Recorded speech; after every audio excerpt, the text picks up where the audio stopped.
thank you very much. It's an honor to have President Zelensky of Ukraine, and we've been working very hard, very close. So we've actually known each other for a long time. We've been dealing with each other for a long time, and very well. We had a little negotiation spat, but that worked out great. I think for both countries, I think for the world, actually, beyond both countries. And we have something that is a very fair deal. And we look forward to getting in and digging and working and getting some of the rare earth. But it means we're going to be inside, and it's a big commitment from the United States, and we appreciate working with you very much. And we will continue to do that. We have had some very good discussions with Russia. I spoke with President Putin, and we're going to try and bring this to a close. It's something that you want and that he wants. We have to negotiate a deal. But we've started the confines of a deal, and I think something can happen. The big thing is the number of soldiers, mostly at this point, but soldiers being killed. They're losing thousands of soldiers. So on both sides, we're losing a lot of soldiers, and we want to see it stop. And we want to see the money get put to different kinds of use, like rebuilding. And we're going to be working very hard. But we've had a lot of very good conversations. I will say until we came along, the Biden administration didn't speak to Russia whatsoever. They didn't speak to anybody. They just allowed this to continue. And I will say that, I'll say in front of you, you've heard me say it 1,000 times, if I were president, this war would have never happened. We would have had a deal negotiated for you without having to go through what you've gone through. But your soldiers have been unbelievably brave. We've given them great equipment, but somebody has to use the equipment. They've been unbelievably brave, and we give them great credit. This was supposed to be over very quickly, and here we are 3 years later. So I give tremendous credit to your generals and your soldiers and yourself in the sense that it's been very hard fighting, very tough fighting. They're great fighters. And you have to be very proud of them from that standpoint. But now we want to get it over with. It's enough, right? We want to get it over with. So it's an honor to have you here. Thank you very much for coming. We're going to sign the agreement at the conference in the East Room in a little while, right after lunch. And we'll be having lunch together. We're also discussing some other things. And we appreciate everybody being here. It's somewhat of an exciting moment, but the really exciting moment is when they stop the shooting and we end up with a deal. And I think we're fairly close to getting that, and an honor to have you. And please, I'd like to say something. No, thank you so much, Mr. President. Thank you for the invitation. And really, I hope that this first document, will be first step to real security guarantees for Ukraine, our people, our children. I really count on it. And of course, we count that America will not stop support. Really, for us, it's very important to support and to continue it. I want to discuss it with details further during our conversation, and of course, the infrastructure or security guarantees. Because for today, I understand what Europe is ready to do. And of course, I want to discuss with you what the United States will be ready to do. And I really count on your strong position to stop Putin. And you said that enough with the war. I think that is very important, Ben, to say these words to Putin at the very beginning of war, because he is a killer and terrorist. But I hope that together we can stop him. But for us, it's very important to, to save our country, our values, our freedom, and democracy, and of course, no compromises with the killer about our territories. But it will be later. And of course, what I wanted, we spoke about it by phone with you, about the drones production. We have very good drones production. I think the best one in the world for today because of the war. Yes, and of course, we need very much the air defense. You have the best air defense in the world, and really you helped us under attacks of Russians. And I want to speak how we can exchange the licenses. We're open to share the licenses of all our drones with you, of course, with the United States. And we need licenses for quick production of air defense. Even after the war, we need our nation to be calm, that we are secure. So that's why we need this air shield. And of course, about this I want to speak about the contingents. I think that France and UK already spoke to you, and we know that Europe is ready, but without the United States, they will not be ready to be as strong as we need. And then the last point, last not least, about exchange, about our people and children. And you know that these crazy Russians, that they stolen 20,000 of children, Ukrainian children. They changed their names, they changed their families, relatives, and now they're in Russia. We want to bring them back, and really, it's a big dream, task, and goal for me, and our warriors. By the way, Mr. President, we exchanged, released more than 4,000 warriors from Russian prison, but there are thousands more in the prison. I wanted to share with you some images. How it's just can I now? Yeah, please. One minute. I just you to understand in what circumstances, in what situation they are, and what the attitude of Russia to our prisons. That guys, just you before and after. And you see before and after, just you to understand. Now thousands of such guys, ladies and men, there, and that, so they don't eat, they beat them, and they do a lot of bad things. So out of, even during the war, there are rules. Everybody knows there are rules during the war. So these guys, they don't have any rules. You see that 50, 60 kilograms left, and a lot of such things. And I didn't want to show you what the changes with images of children, because I will just share with you. And, I mean, it's looking tragic. Yeah, that's tough stuff. Yeah, I wanted very much to give you, and you see. Yeah. This is pastor, by the way. They stolen pastors because it's not Russian church. They stolen pastors and moved pastors to the prison. At the end of last year, we brought 3 pastors, and we could exchange them. And this is pastor, you see. Yeah, that's tough.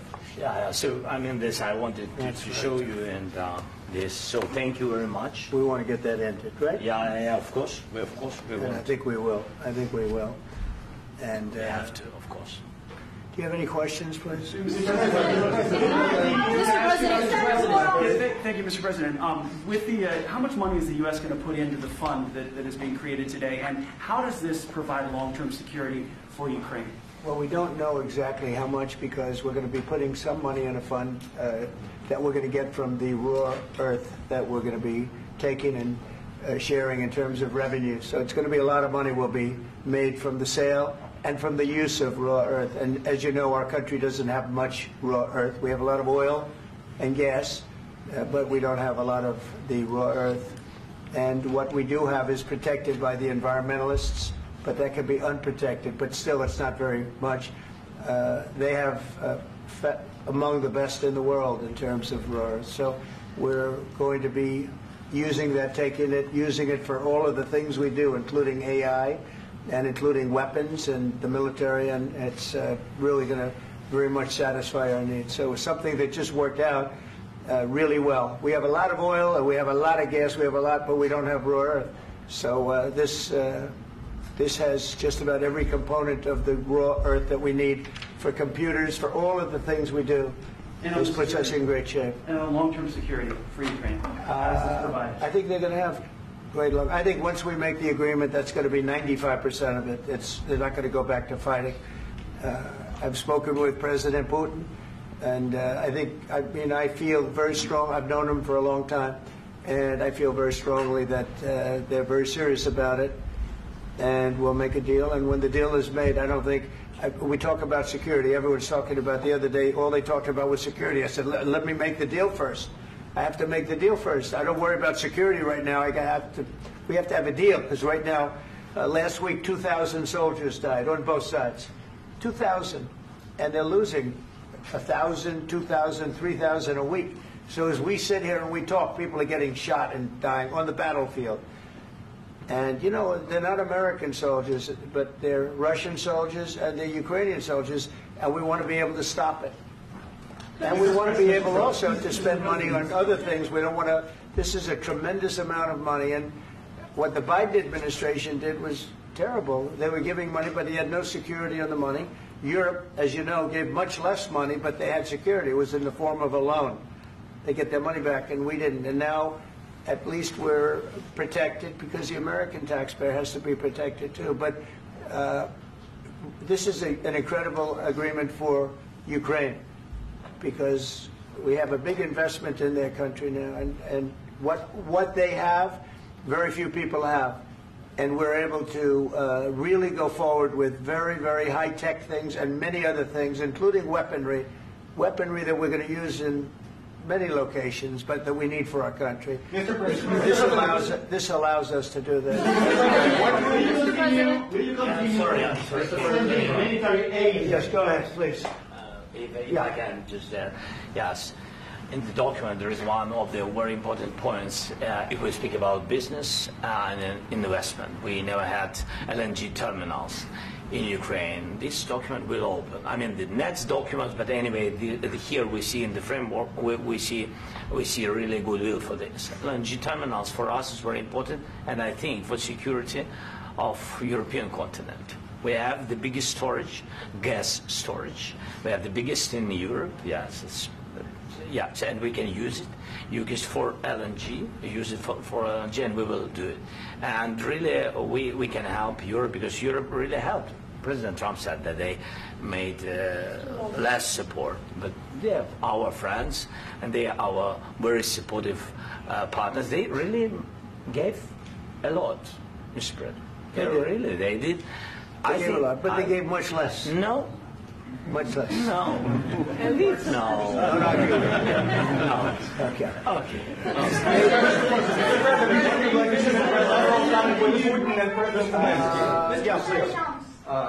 Mr. President Trump, you have repeatedly called the deal with Ukraine as a historical one.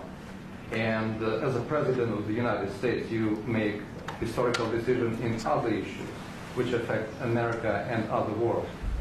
So what place in the world history do you want to take? And do you associate yourself with any famous historical figures? Yeah, I'd say George Washington, Abraham Lincoln. I would say I'm far superior to George Washington and Abraham Lincoln. Now, you know I'm only kidding, right? Because when I say that, the fake news is going to go wild. They're going to say he considers himself to be better than Washington. But you never know. You never know. I don't compare myself to anybody. I'm here to do a job. We've had a great 35 days or whatever it might be, a month, a little more than a month. We've accomplished tremendous amounts. Not only this would be a very great achievement if we could get the war stopped and get them back to normalization. I think that's going to happen. We've had very good talks on both sides, as you know. But I think we've done a very good job, just generally. If you look at all of the things we've done in 30 days, they're saying there's never been a opening for a president. The first month, there's never been a first month like we've had. And this is one of the very important things. This, to me, is one of the most important things because we have tremendous death taking place as we speak, and I don't want to have that. You know, think of the parents, think of the whether they're in Russia or Ukraine, think of the parents of all these people being killed needlessly. They came to our territory. Should have never started. This would have, if I were president, this would have never started. Mr. President, will you continue sending military aid to Ukraine after the U.S. signs this agreement with Ukraine? Yeah, we're going to be continuing. President Zelensky, do you feel like the U.S. is on your side, that President Trump is on your side at this moment? Right. What do you think? He wants to know, do you think that, sort of a stupid question. I guess we wouldn't be here if I wasn't. I think that the United States on our side from the very beginning of occupation, and I think that President Trump on our side, and of course, I'm sure that the United States President will not stop support. This is crucial for us. It's important for us. Yes. And Putin, the president speaks about the people and the soldiers which are dying, but they came to our territory, they came to our land. They began this war, and they have to stop. And I think this is the question, with really the most important question. Can President Trump, I hope yes, with some other allies, to stop Putin, withdraw these enemies, our enemy, withdraw these troops from our land?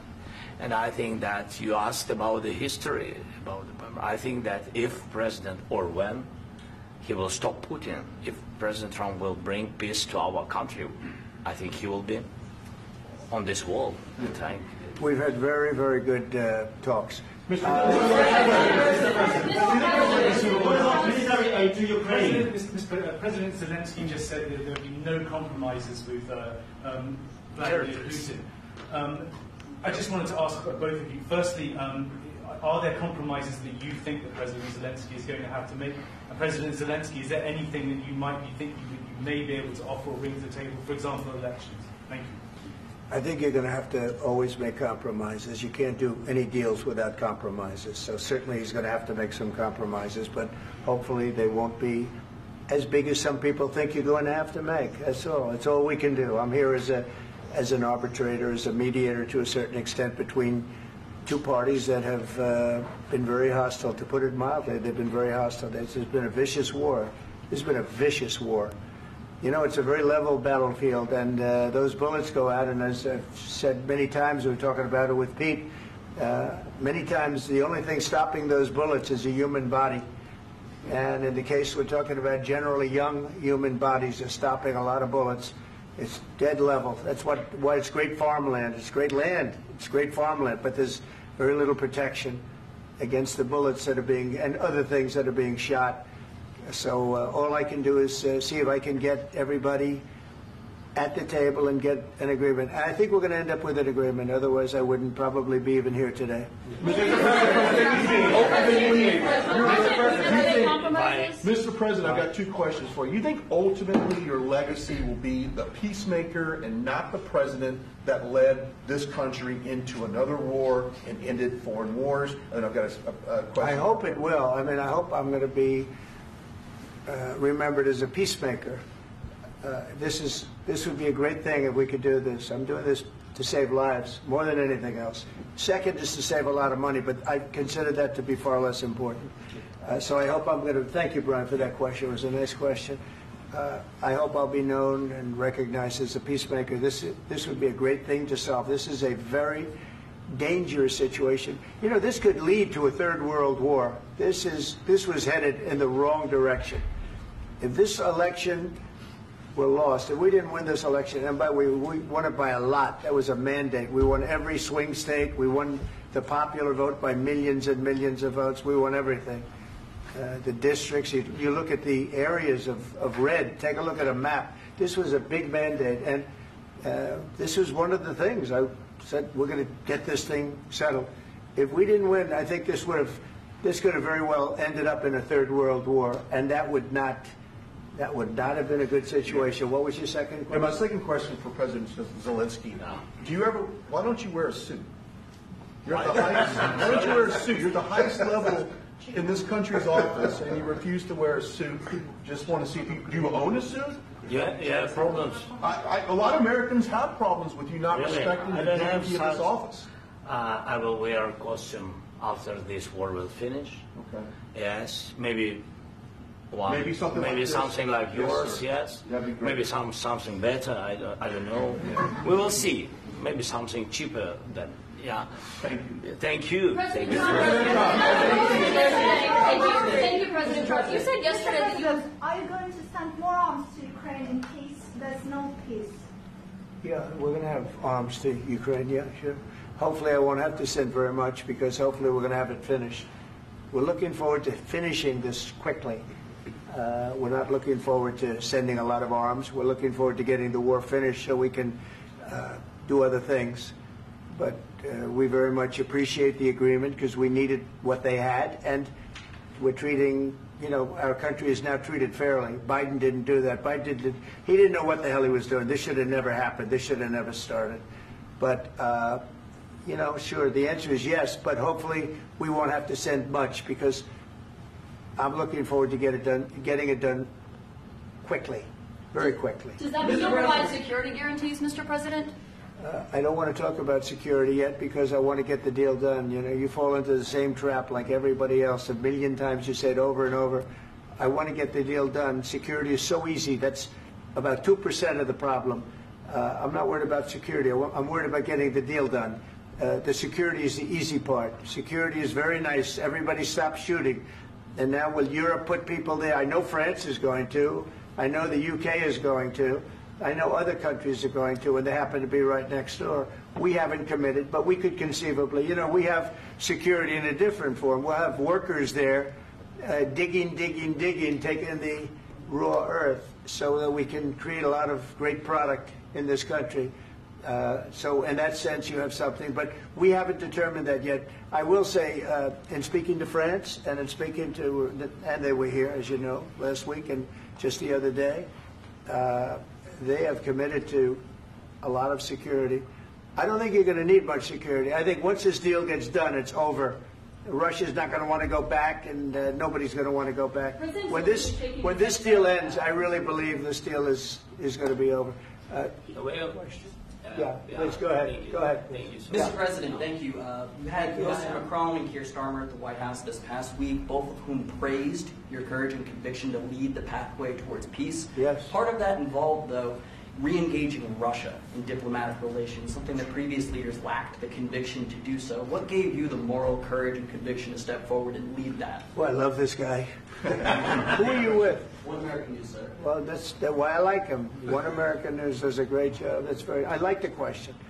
I think it's a very good question. It's a pathway to peace. It's a pathway to getting something solved. And I feel that as the head of this country, I have an obligation to do that. Plus, you know, we're very much involved. We got involved. It's too bad we got involved, because there should have been no involvement, because there should have been no war. And there shouldn't have been October 7th. That would have never happened. As you know, Iran was broke. They had no money to give to Hezbollah. They had no money to give to Hamas. They were stone cold broke. And then under Biden, they became rich as hell. They went from no money to $300 billion in a period of 4 years. And they gave a lot of that money away, and you see what happened. And that's a real mess also that we hope to be able to solve. But no, I appreciate your question very much. I feel I have an obligation to try and do something to stop the death. If I can answer. Yes, if I can answer. Sorry. Please. And I do like your clothing, by the way. Yeah, really? Even though I think he's a great guy, by the way. But I don't know if you two like each other. But you know what? I think he's dressed. I like this guy. I think he's dressed beautiful. So I have more serious things than answer on such question. Sure, I will answer on more serious question statement. if I can.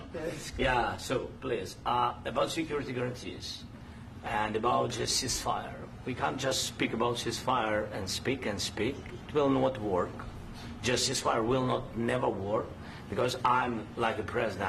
I have this experience, and not only me. Ukraine before my presidency, from the 2014, Putin broken 25 times. 25 times he broken his own signature. 25 times he broken ceasefire. But he never broke to me. He never broke to me. No, you were the president. You were the president during. He never broke to me. In 2016, you've been the president, Mr. President. You've been the president, but he had, of course, not with you, but he had during those periods. He had conversations with our side, and we had Normandy format. You know, the France, Germany, Ukraine, and Russia, and he broken 25 times. That's why we will never accept just ceasefire. It will not work without security guarantees. Security guarantees, maybe President is right about this document and other, but this document is not enough. Strong army is enough, because his soldiers afraid, Putin's soldiers afraid of our soldiers when we're strong enough. If we are not strong enough, if we are empty, if our storage is empty, we can't defend our land. Today, you know, he knows that we have, all the world knows that we have meeting, yes? Why he's using ballistic? Putin today using ballistic on our hospitals, schools, and etc. Ballistic. So he knows that we are here and that President Trump is really have goodwill to stop this war. And you hear now the president. So why he's using? So he doesn't want to stop. He doesn't want. But I hope that we will do it. Really, we'll do it. Security. When we speak about security guarantees, when the Europeans are ready for contingents, they need USA backstop. If there will not be United States, we will not never have any contingents, strong contingents from the Europeans, because they don't want to divide alliance, connection between the United States and the main and strongest ally and Europeans. And this is crucial, this is important. That's what we want to speak about very much. This is very important. And air defense. So air defense, really, we have big deficit with all these systems, and we need to provide this. We need it very much. Otherwise, Putin will never stop, and will go further and further. He doesn't want. He hates us, you know? It's not about me. He hates Ukrainians. He thinks that we are not a nation. He thinks, and he shared these thoughts, I think maybe with your team also, I don't know. But with all the Europeans, in media, officially and not, he always said that there is no such country, such nation, such language, and such life like Ukrainian.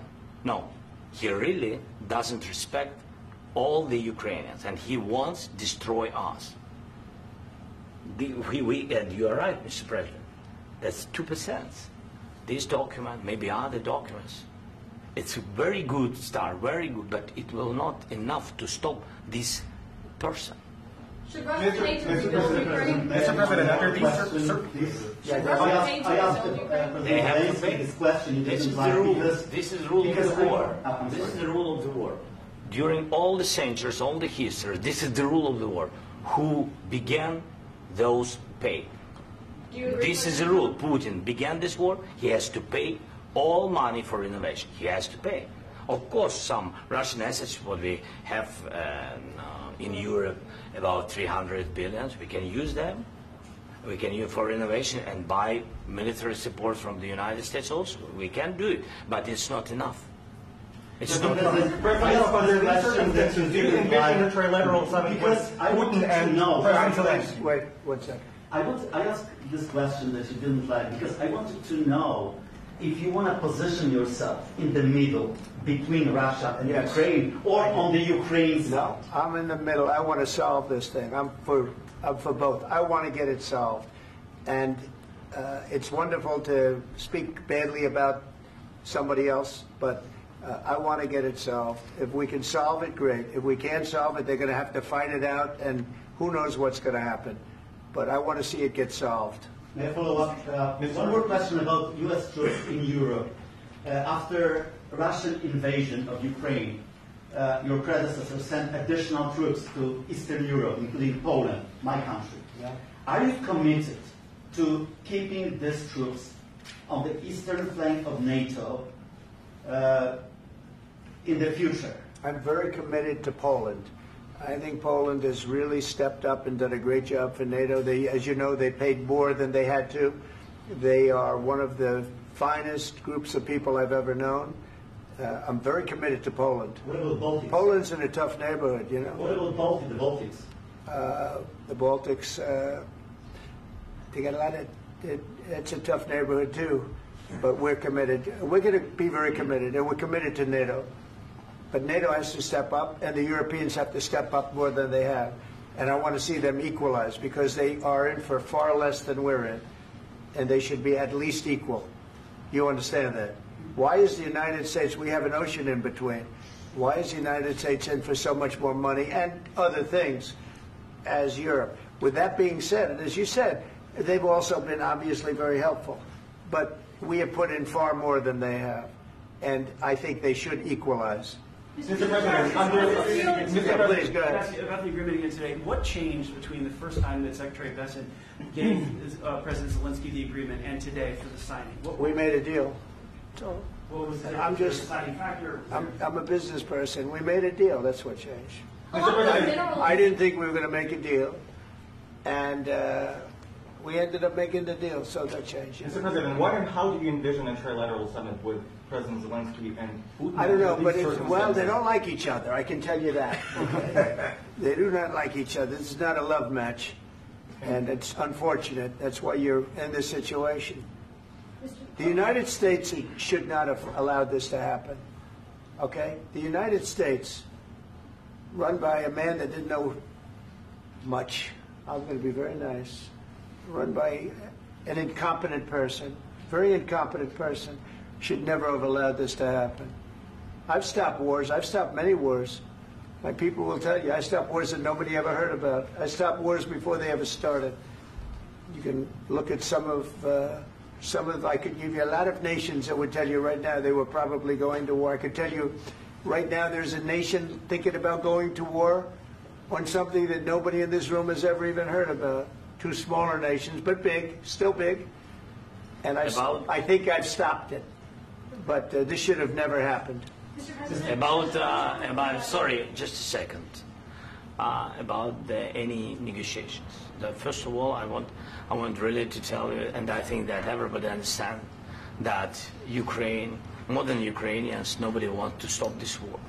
But at the future, any negotiations, it's understandable that two sides of the war, not Russia and the United States, because this is not the war between Russia and the United States. This is war of Russia against Ukraine and Ukrainian people. So these two sides will be at the anyway will be at the negotiation table. Then of course United States, like the strongest partner of the Ukraine, and of course Europe. I think Europe is very important. I want to speak about it with the President. Yes, Europe is very important for us because we really defend Europe for today. All Europeans really recognize that we are defending line and they have real life and our people are dying. That's why they helped us. And also it's about the NATO. Yes, between, like the President said, you have big, nice ocean. Yes, between us. But if we will not stay, Russia will go further to Baltics and to Poland, by the way. But first to the Baltics. It's understandable for them because they've been in the USSR. You know, they've been one of the republics of the USSR, and Putin wants to bring them back to his empire. It's a fact. And when he will go there, if we will not stay, you will fight. Your American soldiers, it doesn't matter, do you have ocean or not, your soldiers will fight. Mr. President, would you be willing to visit Ukraine, maybe Kiev or Odessa, which is going to be a third year of Black Sea? It was my question. I'm sorry. I don't want to talk about Odessa now. Let's not talk about Odessa. I want to talk about making a deal, getting peace. We don't have to talk about Odessa, but a lot of cities have been destroyed. A lot of cities that are not recognizable. There's not a building standing. No. And a lot of things have Mr. President, you have to come and to look. No. We have very good cities. Yes, a lot of things have been destroyed, but mostly cities alive, and people work, and children go to school. Sometimes it's very difficult. Sometimes closer to front line, children have to go to underground schools or online, but we live. Ukraine is fighting, and Ukraine lives. This is very important. And maybe it's Putin is sharing this information that he destroyed us. You know, he lost 700,000 people, 700,000 soldiers. He lost everything. Yes. So. Mr. President, one more. I mentioned Poland. Please, go ahead. When did you last speak with President Putin, and what did he say that? A couple of days ago. And what did he tell you that gave you the assurance that he wanted peace? Well, that's what I do. My whole life is deals. I know pretty good. And I've known him for a long time. I've dealt with him for a long time. He had to suffer through the Russia hoax. You know, Russia was a hoax. It was all Biden. It was nothing to do with him.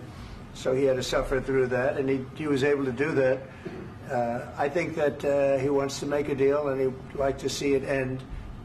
That's all I do. That's what I do. My whole life, that's what I do, is make deals. And I'm in the middle of a mess, because this is a real mess. It's a very dangerous one. If this doesn't get solved now, it's not going to get solved for a long time. So I hope we're going to get it solved. In the back, please. Thank you, Mr. President. Prime Minister Starmer claimed repeatedly that his government believes in free speech and was not engaged in censorship. But his country's government arrests people for memes and thought crimes, and even more worrisome is pressuring American companies to censor Americans on his behalf. How can he be a reliable, trustworthy partner when he says things that are demonstrably false on such an important topic? Well, we actually spoke to him about that yesterday, and we thought they took it very, very much too far. JD was very strong on it. So was I. So was Marco. And we've been speaking to him about it. Marco, would you like to say something about that? We have concerns, obviously, with the conduct of those, particularly as it impacts Americans. And there's real concern that American speech, which is online, could fall into the hands of British or any country's jurisdiction. And so this is a point the Vice President made at Munich, and I think it's a very compelling one, that what unites us with Europe, as much as anything else, is these shared values, and one of them being free speech. And so if Americans are threatened by it, we're going to need to take action in that regard. Mr. President. It's actually a very important question. We spoke about this in detail with the Prime Minister, the Foreign Secretary, and others at lunch yesterday, and I know that Secretary of Commerce Lutnick followed up in private meetings last night. This is really important. We believe Americans have the right to speak their mind, even if we in this room disagree with them. They have the right to speak their mind in the public square, which is often online these days. And we're going to defend that right as it pertains to American companies and American citizens vigorously if we have to. I do think that under the President's leadership, we're going to find common ground with our friends in the UK on this question, but it remains to be seen. The principle that will guide us is we believe in free speech in this country, and we'll fight for it for American citizens. Mr. President, on the deal, is there any other oil and gas component to the deal? Is it all critical? A little bit. We'll see. On LNG? But we're not really looking for that so much. We got a lot. We have more than anybody in the world, by far. So, no, we're not talking about it too much, but a little bit. I think it affects also, but for the most part, no. And, sir, is there any agreement from Ukraine to purchase U.S. LNG as part of the deal, or is that on the table at all? No, we don't need that. Mr. President, I just wanted to ask you about, you just mentioned that you'd spoken to Vladimir Putin a couple of days ago. Just to be clear, that's a new call, not the one that you... I've spoken to him on numerous occasions. Okay. And how was the latest call? What did you discuss? How did it go? Are you serious with that question? I am. I'd love to know. It went well. I think we're going to have a deal. On the minerals deal, Mr. President, some of those minerals are in the east of Ukraine, not far from the front lines and in areas that Russia has occupied. Will you direct President Putin to withdraw his forces from those areas if there's U.S. interest? Well, we'll take a look at the time. We have a lot of area. It's a very big area we're talking about, so we'll take a look. I'll study that and I'll see. And who would protect those minerals if they are U.S. interests? Would that be Ukrainian They'll forces? Be protected. The agreement will protect them. U.S. The agreement, yeah, we're signing an agreement. Right, but what if Russia tries to invade or there's Russian aggression in those spots? I just told you I don't think that's going to happen. And if that were going to happen, I wouldn't make a deal. If I thought that was going to happen, I wouldn't make a deal. Some people may wonder why. You ought to focus on CNN on survival, not asking me these ridiculous questions. Focus on surviving, because CNN's got such low ratings. I don't think they're going to survive. Let's go. Please, go. I already mentioned Poland. Poland was under Russian control for decades after the Second World War. When I was a kid, I looked at the United States not only as a most powerful country, richest country in the world, the country that has great music, great movies, great muscle cars, but also as a force for good. And now I'm talking with my friends in Poland, and they are worried that you align yourself too much with Putin. What's your message for them? Well, if I didn't align myself with both of them, you'd never have a deal. You want me to say really terrible things about Putin and then say, "Hi, Vladimir, how are we doing on the deal?" That doesn't work that way. I'm not aligned with Putin. I'm not aligned with anybody. I'm aligned with the United States of America and for the good of the world. I'm aligned with the world, and I want to get this thing over with. You see the hatred he's got for Putin. It's very tough for me to make a deal with that kind of hate. He's got tremendous hatred, and I understand that, but I can tell you the other side isn't exactly in love with, him either. So it's not a question of alignment. I'm aligned with the world. I want to get the thing set. I'm aligned with Europe. I want to see if we can get this thing done. You want me to be tough? I could be tougher than any human being you've ever seen. I'd be so tough. But you're never going to get a deal that way, so that's the way it goes. All right, one more question. Hey, I want to respond to this. So look, for 4 years in the United States of America, we had a president who stood up at press conferences and talked tough about Vladimir Putin, and then Putin invaded Ukraine and destroyed a significant chunk of the country. The path to peace and the path to prosperity is maybe engaging in diplomacy. We tried the pathway of Joe Biden of thumping our chest and pretending that the President of the United States' words mattered more than the President of the United States' actions. What makes America a good country is America engaging in diplomacy. That's what President Trump is doing. Can I ask you? Sure. Yeah? Yeah. Okay. So he occupied our parts, big parts of Ukraine, part of East and Crimea. So he occupied it on 2014. So during a lot of years, so I'm not speaking about just Biden, but those time was Obama, then President Obama, then President Trump, then President Biden, now President Trump, and God bless, now President Trump will stop him. But during 2014, nobody stopped him. He just occupied and took. He killed people. You know what the contact line? 2015. 2014 2014. and 2014. 2014. Yeah. So I was not here. Yeah, but that's exactly right. Yes, but during 2014 till 2022, yeah, the situation the same. The people have been dying on the contact line. Nobody stopped him. You know that we had conversations with him, a lot of conversations, my bilateral conversation, and we signed with him, me, like a new president. In 2019, I signed with him the deal. I signed with him, Macron and Merkel, we signed ceasefire. Ceasefire. All of them told me that he will never go. We signed him with gas contract. Gas contract. Yes, but after that, he broken this ceasefire. He killed our people and he didn't exchange prisoners. We signed the exchange of prisoners, but he didn't do it. What kind of diplomacy, JD, you are speaking about? What do you mean?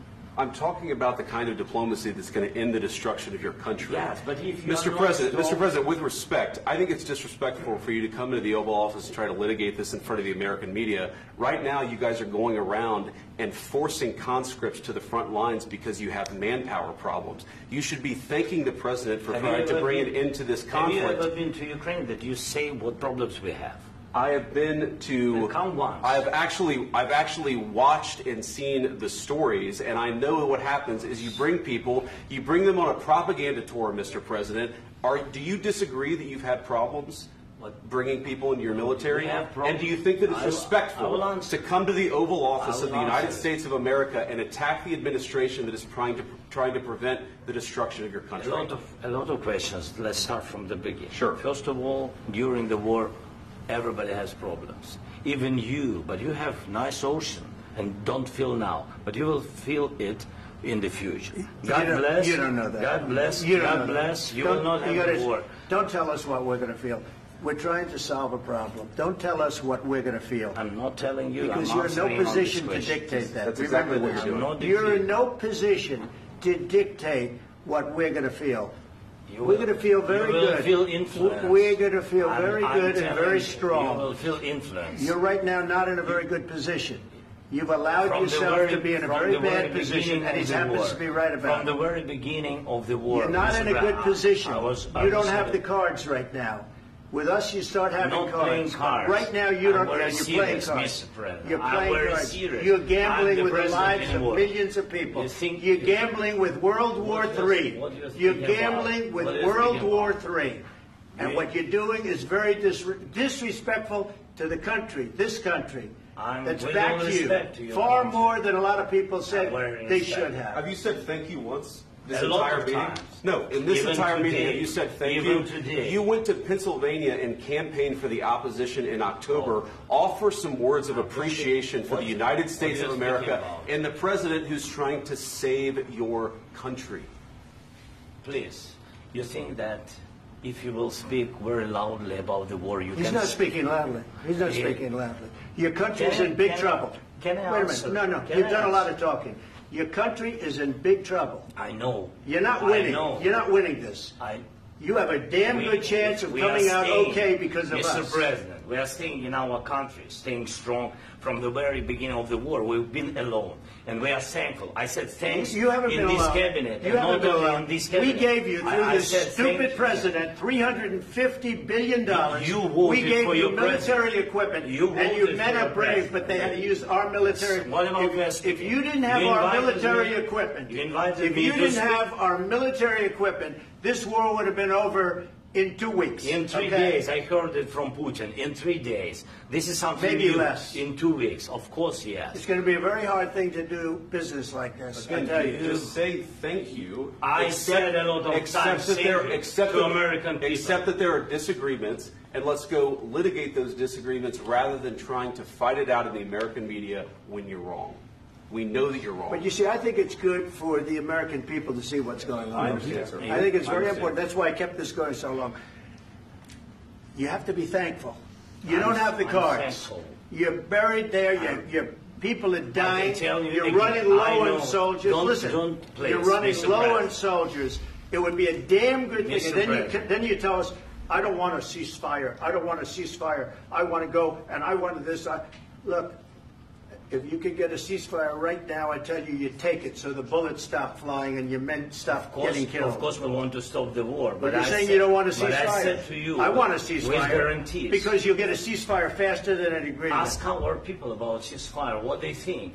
That wasn't It doesn't with matter me. for you what, that what wasn't is- with me.